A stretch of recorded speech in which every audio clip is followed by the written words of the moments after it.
في مصر. طبعا ده جمهور يمكن ده كان عظيم، احسن حاجه حصلت.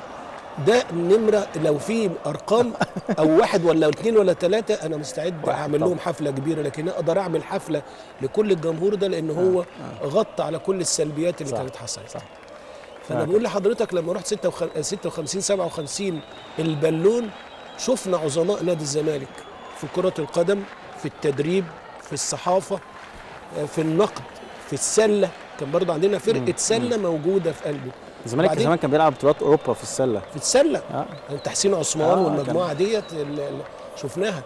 فشعوري وانا رايح رغم كل ما اقيل على المئوية ان انا فرحان جدا جدا جدا، كأني كنت بلعب. صح. رايح نفسي التحم بالجمهور، واخد احفادي معايا عشان يعرفوا ان انا لعبت في نادي الزمالك. صح.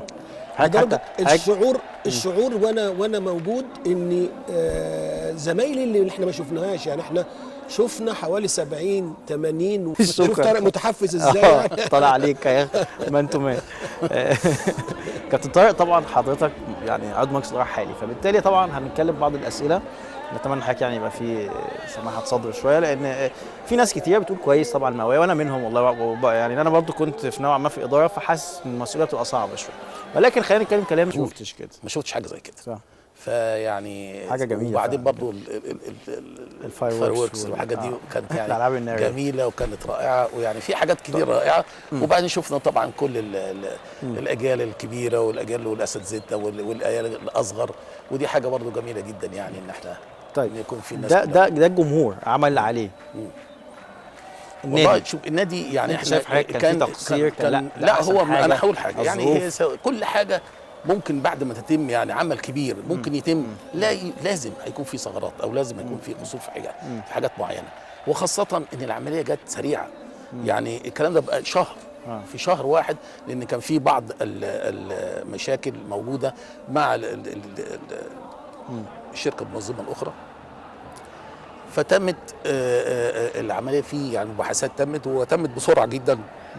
الاتفاق مع هذه الشركه اللي هي برضو احنا مشكورها على التنظيم، وبرضو مشكورها على ان هي يعني قبلت انها في هذا التوقيت وفي هذا الوضع الاقتصادي اللي هو متدني في مصر ان هي تقبل ان هي تجيب. يعني شايف حضرتك لو كان في وقت كان ممكن تبقى المئويه بشكل افضل من ده؟ هو مما لا شك فيه كان ممكن يكون بشكل افضل، لكن الذي حدث يعني افضل حاجه ممكن.